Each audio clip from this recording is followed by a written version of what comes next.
เอาบ่ท่านอยากได้ลูกเคยบ่ลูกสาวหลาน ยังบ่เว้าแลนั่นสิลูกเอ้ย ยังบ่เว้าเนาะ จิงตามลูกจิงได้ ว่าจะบ่เยอะเอามันยังยุ่ง อ้ายชวนคือเขามาน้ำคิด บ่ ว่าก ล้าเลยเนาะ คิดว่าจะบังเอิญปานนี้เนาะ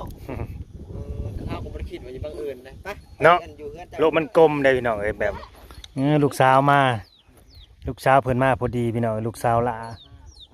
พอดีอันข้างนอกมาแต่เรียกพอดีพี่น้องหลังจาก โดยบ่าวเล่ากำลังจมว่าอยากเห็นหน้าลูกสาวเพิ่นว่ะ พี่น้องเพิ่นบ่คิดว่าอันที่บังเอิญเป็นลูกพ่อกับแม่ เนาะเขาเจอกันอยู่ข้างนอกพู้ ข้างนอกเมื่อกี้นี่ว่านอกเพิ่นว่าจะไปไสอันนี้เข้ามาบ้านเพิ่นว่าเนาะบ่ได้คิดว่าเพิ่นสิมา แม่น สบายดีล่ะ คือกลมแท้เนาะมันคือกลมแท้โลกมันกลม เอาผ้าไปตากออกให้พ่อเพิ่นเบิ่งดู สบายดีน้องสบายดี คือเจ้านี่บ่ให้พ่อเพิ่นเอาไปทำงานหั่นนะ แม่ ไปได้จักมื้อเนี่ย ได้เดือนอันบ่ฮอดเดือนซ้ำได้ครึ่งเดือนแล้วก็มาแล้วก็ไปใหม่แล้วก็มาอีกวันนี้มาเลย เที่ยวไปเที่ยวมาง านขายกระเป๋า ขายกระเป๋า แม่ เพิ่นให้เดือนเท่าไหร่น่ะ เดือนหนึ่ง3 ล้าน 3 ล้านพอแต่ว่าไปครึ่งเดือนนี่เพิ่นให้เท่าไหร่1.5 ล้าน แม่ อันนี้คอเพิ่นมาบ่สิเฮาสิบ่ไปอีก มาแล้วบ่ได้ไปอีกพุ่นแลวเขาเรียนพุ่นแล้วจังไปอีก โอ้ เมื่อกี้นี่อ้ายชวนคือบ่เข้ามานำบ่คิด บ่ ว่าก ล้าเลยเนาะ บ่คิดว่าจะบังเอิญปานนี้เนาะข้าวก็บ่ได้คิดว่าจะบังเอิญนะไป เนาะ อัอยู่เฮือนจ้ะ โลกมันกลมได้พี่น้องเอ้ยแบบมันแม่น พอดีว่าทางเฮาอันแว่กินน้ำกินพี่น้อง บัดเจอน้องเพิ่น เจอน้องเพิ่นก็เลยว่าอยู่บ้านใดน้องเพิ่นว่าอยู่บ้านยังเพิ่นก็ลืมเลย ลืมซื้อบ้านดงไอดิน สบายดีเป็นรอบที่2เด้อพ่อเด้อ โอ้ยพ่อแม่ดีใจลูกสาวมาเนาะสบายดีอีกรอบหนึ่ง โทรศัพท์เลยเลยไปถึงว่า มาแบบเซอร์ไพรส์พ่อกับแม่อีกลูกสาวก็ดีบ่บอก มาแบบบ่บอกพ่อแม่ อืม อยู่เฮาก็บ่มีโทรศัพท์ คือทางน้องน่ะบ่มีโทรศัพท์บ่นี่น่ะ แม่โทรศัพท์เปล่า ย่าไปผมก็ได้เพราะมันจังเห็นมันชามคนคือเจ้าน่ะบ่มีโทรศัพท์ใช้ แม่ก็บ่มีโทรศัพท์นี่จะมันเป็นอะไรโทรไปแล้วตัดตูด สรุปแล้วพ่อกับแม่บ่ฮู้จักว่าลูกสาวสิมา บ่ ชักฮู้จักมันว่าเมียมันก็นี่นะ นี่แหละลูกบ่มีโทรศัพท์ทุกคนบ่มีโทรศัพท์แต่ชับบ่นํคนโฮโนตาบอด แม่น บ่จักพี่ช่างเลยก็แม่ก็ดีใจแล้วเนาะเห็นลูกโอ้ยลูกเอ้ย อันนี้มาลูกสาวหลาน อันนี้แหละ นี่แหละ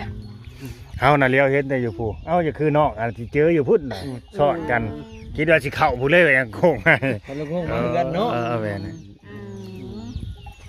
เห็นน้องเพิ่นเมื่อกี้นี่ก็เลยถามว่าสิเมื่อบ้านใดเพิ่น ซื้อ ว่า ได้จ ซื้อหนอม ำซื้อน้อง น้องน้อมเนาะ อายุจะปีแล้ว ซื้อหา น้องน้อม เป็นลูกแม่บ่นะ 16 ปีปลาย 15 16เนาะประมาณนี้พี่น้อง โลกมันกลมแฮงเลยพี่น้องบ่คิดว่าเพิ่นสิเป็นลูกพ่อกับแม่เพิ่นเอ้าว่าล่ะ มาพอพอดี มา อัน พ่อ นี้ น้ ก็ อง บ่ เพิ่น ผิดได้ว่าสุดเจ้าสิแว่นั่นนี่ บ่คิดว่าสิมาแม่เฮือนเจ้า เจ้าก็นอนนี่บ่แต่แล้วนอน บอกว่าเขานอนบ้าน นอนบ้าน นอน โอ้ยก็บ่กล้านอนนำเลยบัดนี้เนาะ ยังบ่แม่ก็ยังเฮ็ดบ่แล้วพอกระเด็นน่ะ อืม อันนี้มีอันผ้าปูเลยเฮ็ดแล้วกันอยู่นี่ก็ได้ ต่อให้น้องเพิ่นนอนอยู่หั่นเนาะ คือบ่เฮ็ดให้มันใหญ่กว่านี้แน่ที่ยังน่ะพ่อ มันบ่มีนี่แล้วโอ้ยบ่มีเล่นหาชื่อเล็กตะปูแล้วก็บ่มีจำมีแต่เอาต่อเอาโดยน้องยังนะลืมชื่อน้องน้อมใช้เงินมาฝากพ่อฝากแม่ได้เท่าไรน้องล่ะเอามาโชว์เบิ่งดูฮะเงินเบิด ได้เงินเซนเดียวนึงไปได้หามื้อ โอ้ยได้เงินแสนเดียว ไปมื้อวันที่17นี่คันลงเฮ็ดงานกับวันที่18นี่ โดย ที่เท่าใดแล้วนี่ มื้อนี้เฮาที่23 ได้เงินแสนหนึ่งกลับมา ได้บ่หา6มื้อเฮ็ดนะ 3 มื้อ อ่า โพเนาะหาเงินบ้านเฮา จากค่ารถมาบ้านนี้ เหลือประมาณ70 80เนี่ย เอาคือ เกือบตกรถเนาะ ยังมาไวแท้สนองเป็นไดคือยังมาไวแท้ มันนั่นอยู่กับ กับมันบ่ค่อยถือกับมีคนมาใหม่กับมันบ่ค่อยถือกับเขา โอ้ คนมาแกงเย็นหั่นนะ เด้อ ออกมาเนาะ ถามเลยบ่มีโทรศัพท์ถาม ตอนลงค่ะผู้ที่มาใหม่ค่ะเมื่อแล้วว่าสิลงไปอยู่โดนเติบแล้วก็ลงไปผัดเราผัดลงมาอีก อืม เมื่อซะ บ่ถือกัน ก็แสดงว่าสิบ่ได้กลับไปแล้วบ่อนเก่านี่เนาะ ผู้แรกเขาเฮียนแหละ อ๋อ ผู้น่ะก็บอกอยู่ว่าบ่เมื่อกะยาว่ะ อืม เขาคงเฮียนแล้วลงมาใหม่เด้อสิแสบเอาหรอ อืม เป็นยังเพิ่นคือยามเขาเงินจังหวะลงไปบัดนี้ เอาอันของหานขายกระเป๋าเด่นลูกค้าหลาย อืม เขาซื้อกระเป๋าเมื่อขายอัน กระเป๋านี่นี่เวลากระเป๋านี่บ่ บอกกระเป๋าเขาเฮียน กระเป๋านักเรียนกระเป๋าวัยรุ่น อืม นี่ได้ละเป็นได้มาพ่อแม่ดีใจบ่ ดีใจ มาอยู่พร้อมหน้าพร้อมตาสามแม่ลูกเนาะคือคนอื่นเพิ่นไปมีครอบครัวใหม่เบิ่นแหละเนาะมีครอบครัว มีครอบครัวแล้วเขาไป ออกก็ออกกลัว ครอบครัว ยิ่งคนหนึงก็ได้ลูกผู้หนึงผู้ยิ่งลูกมานางแล้วก็ชายคนชองแล้วก็ได้ลูก3คน ผู้ชายกับ ชายชองผู้ยิ่งผู้หนึ กลาย ง เป็นอาหารนะเด้ คุณนั่นนี่ตึกเอาแม่อยู่บ้าน ผู้ คืนนี้ก็นอนน้ำแม่ชายคน อ้าย นั้น เจ้า น่ะ แม่ อ้ายคือบ่มาส่งน้องนะเจ้าก็เห็นน้องมา เราบ่เห็นเรา เขาก็อย่ามือเอาพูดบ้านเมียมันพูมันเอาเมียบ้านน้องบัวหลวง ลงโมตะโน่นถูก นอนนี่ก็ชองคืนนอนน้ำแม่น้ำมือเช้านี่ คันรู้จักว่าน้องเพิ่นก็สิน่าสิแล่นเข้ามาส่งอยู่เนาะเพิ่นน่าจะบ่เห็นกันนั่นแหละ เกี่ยวกับ เพราะว่าต่างคนต่างบ่มีโทรศัพท์เนาะก็อยากได้อยู่ว่าน้องล่ะ ให้บ่โทรศัพท์ ในใจค่ะจะได้โทรศัพท์ จะได้โทรศัพท์ได้จะไปหาเงินเสีย ได้ไพ่กับเพื่อน แต่ว่าแม่เจ้าว่าเพิ่นบ่เอาได้ไผเพิ่นเว้าเพิ่นยันบ่มีอันเงินเสียค่าไฟเพิ่นว่า เจ้ามีบ่เจ้า นี่แหละ เออคือทั้งพ่อกับแม่นี่เราบ่อยากได้เราอะ โอ้ยมันยากเสียค่าไฟบ่มีเงินหานี่จักสิเฮ็ดได้ จากแล้วบางทีบัดแลเปลี่ยนใจอยากได้ก็มี โง่ควายพันบ่มีมีโง่ควายเชื่อ เออบ่ได้ขายข้าวฟ้าเนาะ จะเป็นโทรศัพท์ โทรศัพท์ตายบ่ แม่โทรศัพท์มาจำเป็นยังบ่ฮู้ เกี่ยวกับโทรศัพท์ หักเม็ดละตา ถ้ามาต้องเรียนแล้วก็จะเปลี่ยนหน้าจอมา มันช็อต มันประเดดิ โทรศัพท์ คือโรงเรียนก็จบป .5 บ่เจ้าน่ะ เจ้าก็หาไปเรียนอยู่6ม .1 กับพอดีออกเลยบ่มีโหลด อืม เอ้ยอ้ายก็มีโหลดเขาบ่ให้เขากันสิเอาไปคือกัน ครอบครัวเขาเนาะ ครอบครัวไปครอบครัวมันเนาะ อดเอาลูกเอ้ยตั้งมกตั้งใจใหญ่มาแล้วก็ไปหาเอาเอง โดย ก็ดีแม่ แต่ แม่ก็บ่ แม่นไปสอกไปหาเอาเป็นของเฮาเองเนาะ สะดวกสบาย ความ เนาะ สามารถเฮาแบบนี้นะ อดเนี่ยอดเอาลูกเอ้ยบ่มีรถบ่มีหยังขี่ก็บ่ตายดอกคันชีวิตเฮาบ่ไปเขาว่า ทำไปนี่แหละทำงานบ่ได้ทุกข์ก็หมุนเขาว่าบ่ได้จนกันทางไปหั่นแล้วเขาว่าลูกเอ้ยหา อืม โง่ควายก็บ่มี อันนั้นพ่อกับแม่จนก็ยังสู่ชนมาจนฮอด เออ ทุกมื้อนี่เนาะ จะเลี้ยงลูกใหญ่ แม่ เนาะ น เลี้ยงลูกก็จนใหญ่ ก็เคยบอกไปขอเขาไหม ขออยู่แต่เก่านะแต่ลูกยังน้อยนะขออยู่บรรลุใหญ่แล้วบ่ได้ขอ แต่ยัง รับ เพิ่น หา เอา ยื แม่ มมานี่ ได้ไปขอเข้าเลยคอยได้ โอ้โหแล้วแต่เก่านะขอดีแล้ว ช่วงขอ อยู่ เขา นะพ่อนะแม่นะยังบ่ได้ครอบครัว ดูว่า นะ ประเพ ขอ ณี อ เคย ยู่ ขอ แต่เก่า บ่ กะ มาเลย ขอมากินนี่ ขอมากินนี่แหละน้องประมาณเลี้ยงน้องแต่เก่า เลี้ยงลูก บ่ เลี้ยงน้อง แต่ยังบ่ทันได้มีหรอก กำลัง เคย สอนบ่าวนี่แหละ เออ คือคู่มือนี่จ้ะคนบ่ไปเขาก็สอนบ่าวแล้ว เลี้ยงลูก บ่ได้อายบ่เขาเป็นบ่าว เลี้ยงน้องเลี้ยง เดี๋ยว พ่อ น้อง เลี้ อาย ง เทน แม่ จับ แต่ เป็ เก่าน แล้ว นะ อยากแล้ว อืม ไปนุ่งตัวเท้ากันนั่นแหละไป เพิ่นพาไปเนาะ ว่า จะได้หลายอยู่บ่ ได้ยีกันพูดเลย ได้กับพ่อจะกุ้มเล่น พอทางดำไปพุ่นแหละ คอนำเขา แต่วัน พอถือได้ ไปทั้งพุ่นแหละโอ้พอขึ้นดีนี่คือขึ้นเองอย่างนี้ไม่ได้แต่เถอะว่า คุมือนี่กล้าบ่ บ่กล้าได้ บ่กล้าบ่ขโมย บ่กล้า เป็นอันนั้นจังบ่กล้า อาย คือว่าเฒ่าเลยก็บ่อายแล้วเฒ่า โอ้เท่ากับ กา บ่กล้านี่ กาได้เมียสิกาได้คันมีแนวคอก็ยิบไปหาคอได้คู่มือนี่ได้ทำบ่มีแนวเอาไปเละที่ชื่อ อืม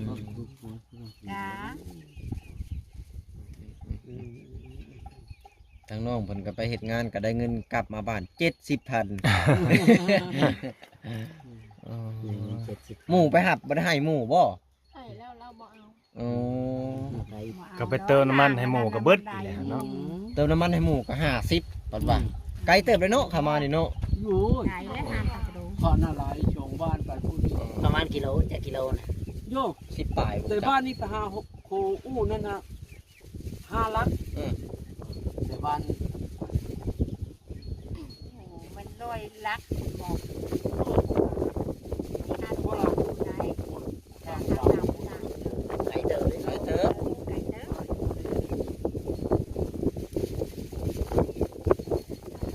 คนจ้ะ กับพอดีผู้เหมาะเจาะเนาะทางน้องเพิ่นก็บ่ได้คิดว่าเฮาหยิบมาแบ่เนี่ยแม่สร้างเพิ่นเนาะว่าเฮาเห็นเพิ่นอยู่เนาะก็เลยหยอกน้องเพิ่นมาใช้อยู่มาบ้านเอาเมื่อบ้าน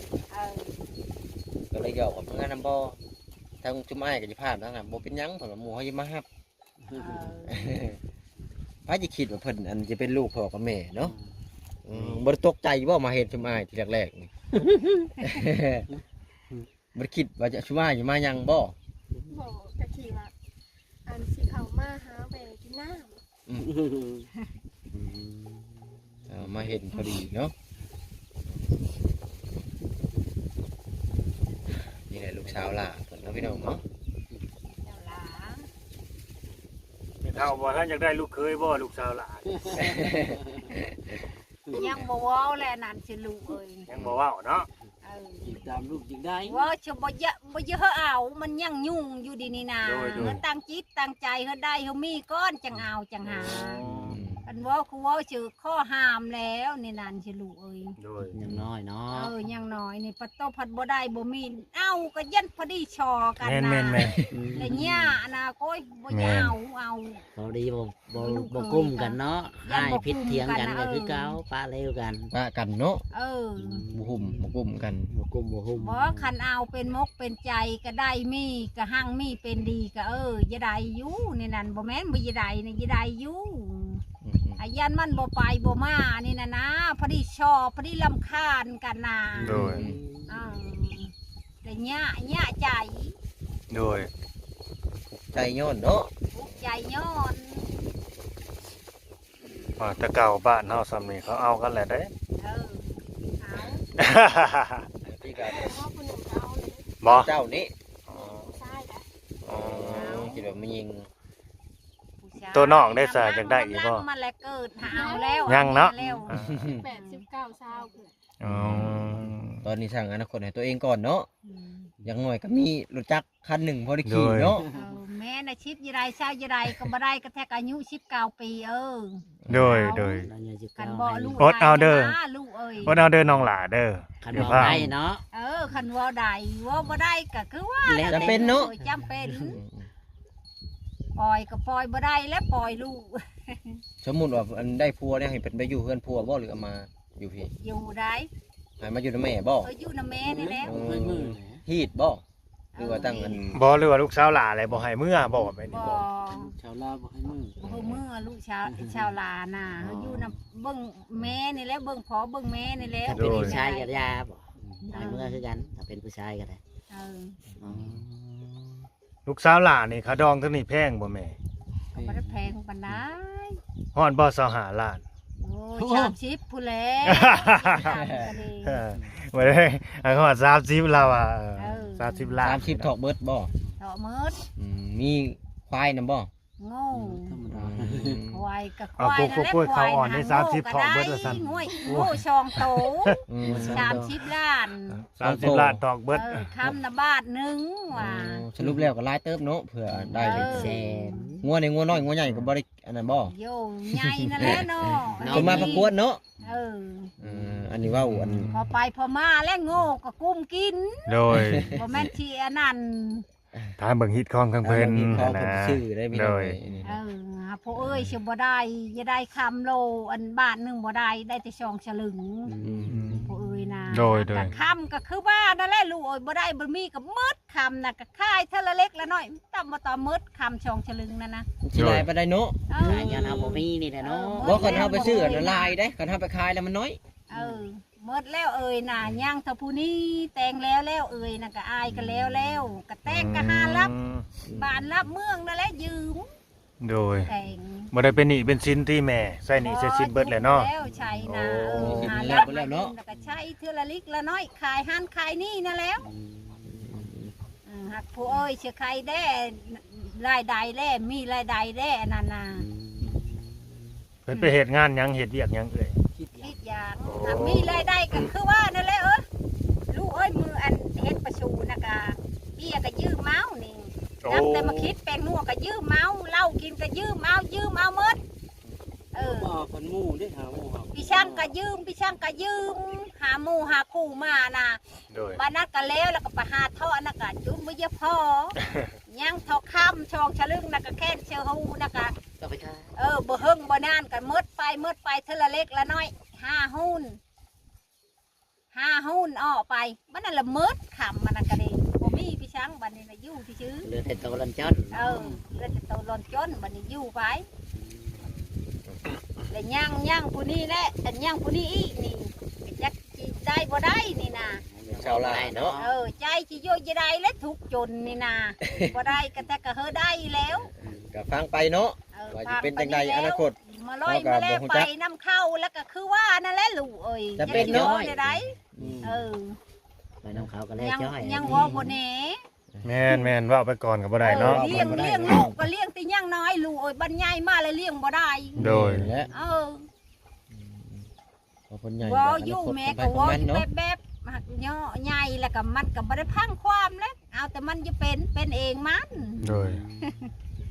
น้องพี่น้องก็ประมาณนี้แหละเนาะ แม่ ที่แรกๆเฮาว่าสิไป โยบ่ได้ใช้พังอยู่แต่ยังน้อยนะ ขึ้นอยู่กับบุญพ่อแม่หั่นละ คำนั้น ก็หลายนาทีเลยเนาะ โดย ก็ที่แรกๆเฮาว่าสิไปพุ่นเนาะพี่น้องพอดีว่าเป็นทางลูกเพิ่นมาเนาะพี่น้องเป็นทางน้อง มาจะทำงาน มาแต่ทำงานได้เงินมาบ้าน70,000กีบ ใน เพิ่น เงิน ว่า มาบ้าน70,000กี่ เกือบแม่นตกรถ ชามือเฮ็ดงาน 3มื้อเฮ็ดงานเนาะพี่น้องเพิ่นไปที่17ที่13กลับมาเนาะ โทรศัพท์ก็บ่มีใช้บัดนี้ตอนนี้น่ะ โทรศัพท์ก็บ่มี อืม อยากแปลงโทรศัพท์ก็บ่มีเงินแปลงเนาะพี่น้องเพิ่นว่าเนาะ โทรศัพท์นะเอ้ยเฮอน่ะ ไม่ว่า โอ้ โทรศัพท์กับโทรศัพท์เขา ก็ประมาณนี้นะ ไป พี่น้อง ฉากเว้นน่ะพัดเบิ่งแล้ว ก็ให้พ่อ ตายโท เพิ่น รศัพท์กับเปิดหน้าจอก็บ่ โด ขึ้ ย น โดยโดย พ่อเพิ่น อ่ะสู้ สู้ๆ เป็นกำลังใจให้เนาะ คันว่า เพิ่นก็ว่าทุกข์แล้วกัน ผู้รักผู้ใหญ่เพิ่นเอาเบิ่งมาชมเนาะ แม่มีต้นสงสาร มีต้นสงสาร ซอยเดือเพิ่นเนาะครอบค ช่ รัว วยเห เพิ่น ลืออยากช่วยเหลือเนาะพี่น้อง ก็ ซอยมาได้พี่น้องเลยแล้ว ติดต่อมาทางแอดมินพี่น้องเอ้ยเนาะทางทีมงานซุมเฮาได้เนาะ ได้ก็ได้เนาะพี่น้อง อยากซอยน้องแปลงโทรศัพท์บ่หรือว่าซื้อโทรศัพท์ให้น้องอันน้องน้อมบ่ น้อม เนาะน้อมใหม่ ตัวใหม่นั่นแหละคันบ่เสียเงินสิจะได้และลูกเอ้ยตัวใหม่นะตัวเก่าแป้งเนี่ยมันตายอีนาง แม่แนวนี้ซะ จะได้ตัวใหม่ ท่านเพิ่นอยากได้น้องน้อมนี่นะไปเบิ่งไปแย่งซอยและไปเลี้ยงไปเกลือซอยนี่จักให้น้องเพิ่นไปอยู่บ่ใช่เพิ่นไปอยู่บ่ เหตุการณ์เหตุงานบ่ แม่น เนาะ ไปเหตุการณ์เหตุงานนํเพิ่นนี่นะแต่ว่าเพิ่นมีการมีงานดีๆแบบว่าอยากให้น้องน่ะมาซอยเวียกซอยงานแบบนี้หันนะ กลัวเกินชาน สิให้ไปอยู่บ่น้ำบ้านน้ำเมืองเฮานี่นะน้องน้อมก็ไปไกลสุดนะไปฮอดไสน้องน้อมฮอดเวียงเนาะโอ้ไปฮอดเวียงคือไปเฮ็ดเวียกแม่นบ่นี่ ไปเวียงฮะ แม่น ไปอยู่น้ำอ้าย อยู่น้ำอายก็มากขึ้นนี่แล้วอายคิดย่างไปอยู่ โดย น้ำอาย ไปเรียกกับคน แต่ที่ว่าที่ไปเฮ็ดเวียกล่าสุดนี่นะไปเฮ็ดอยู่ไสเนาะ สวรรค์ สวรรค์ อ๋อไปเฮ็ดอยู่สวรรค์เนาะอ๋อแต่ก็บ่ได้เงินได้ค่ำดอกเนาะเฮ็ดอยู่บ้านเฮาก็พอสำนั้นแหละพี่น้องเอ้ย มาแต่โตยังแต่บ่ตกรถ ปีใหม่แล้วไปอีกแล้วก็มา โอเคพี่น้องเอ้ยเนาะโดยเฮาก็สิได้ จบคลิป จบคลิปพี่น้องเอ้ยเนาะจะได้กันโดยเอาสบายดีโดยเป็นกำลังใจให้สู้ๆเนาะสู้โอเคเด้อพี่น้องเด้อเนาะก็สิได้จบคลิปไว้ซ้ำนี่แหละเนาะบ่ดูวันเสาร์ครับเป็นตาสงสารเนาะชีวิตของเขาถ้าว่าผู้ใดบ่เคยผ่านจุดนี้มันก็สิบ่ฮู้ดอกเนาะว่า ความทุกข์ยากลำบากมันเป็นในใดหนนะพี่น้องเอ้ยอันนี้คือข้าเจ้าเนี่ยเงินคำแก้วเขานี่แบบมันหายากเลยก็ออกยากแบบมันเขาเห็นค่ามีคุณค่าขนาดเลยแหละเนาะขนาดสงสารลูกสาวหลาเพิ่นเนาะไปทำงานก็บ่ได้เงินได้คำหั้นนะเนาะโทรศัพท์ก็บ่มีใช้โอเคพี่น้องเอ้ยถ้าเกิดผู้หลักผู้ใหญ่เนาะเขาเบิ่งมาชมเนาะเกิดความเมตตาอิดูสงสารทางน้องเพิ่นก็ติดต่อมาเด้อพี่น้องเด้อเฮาก็ยินดีที่จะเป็นสะพานบุญให้เนาะ